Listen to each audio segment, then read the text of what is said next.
गुज़िश्ता रोज़ वज़ीर आज़म की तरफ से पाकिस्तान तहरीक इंसाफ को मुज़ाकरात की पेशकश के बाद सियासी मंजरनामे में एक नई बहस ने जन्म लिया है।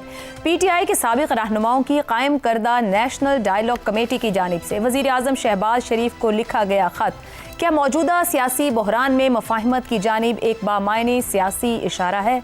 नेशनल डायलॉग कमेटी का बुनियादी मौक़िफ़ यह है कि अगर हुकूमत वाकई मुज़ाकरात को संजीदगी से आगे बढ़ाना चाहती है तो उसे इत्तेमाद साजी के लिए अमली इक़दाम करना होंगे।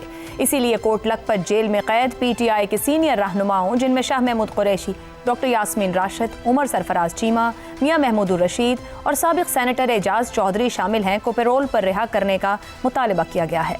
कमेटी के मुताबिक इन रहनुमाओं की मौजूदगी के बगैर मुज़ाकराती अमल ना तो मोतबर हो सकता है और ना ही नतीजा खेज। यहाँ ये नुक्ता ख़ास तौर पर काबिल गौर है कि ख़त में पाकिस्तान तहरीक इंसाफ की बानी का जिक्र दानिस्ता तौर पर शामिल नहीं किया गया, बल्कि तासुर दिया गया है कि अडियाला जेल से बाहर मौजूद क़यादत ही इस मरहले पर मुफ़ाहिमत के अमल को आगे बढ़ा सकती है। इस ख़त पर PTI के साबिक़ रहनुमाओं महमूद मौलवी, इमरान इस्माइल और फवाद चौधरी ने दस्तखत किए हैं। क्या इस हिकमत अमली को एक हकीकत पसंदाना सियासी सोच करार दिया जा सकता है? माजी के तजर्बात ये बताते हैं कि महज अलामती मुज़ाकरात या पसे पर्दा राबते सियासी तातुल को तोड़ने में नाकाम रहे हैं। कमेटी का यह मौक़िफ़ है कि मुज़ाकरात की कामयाबी का इन्हिसार अमली एतमाद साजी पर है। सियासियात के उसूलों से हम आहंग दिखाई देता है, ताहम इस मुतालबे के साथ कई पेचीदा सवालात भी जुड़े हुए हैं।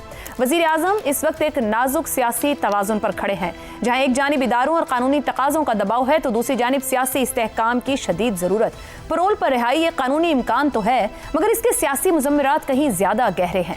माजी में बहुत से मौक़ों पर सिर्फ एक एक्स पैगाम ने मुफ़ाहिमत के कई अमल सबोताज कर दिए। इस बार भी इस खदशे को नज़रअंदाज नहीं किया जा सकता। ऐसे में सवाल नागुज़ीर हो जाता है कि मौजूदा हालात में PTI के सियासी रहनुमाओं का यह मुतालबा किस हद तक सायब है?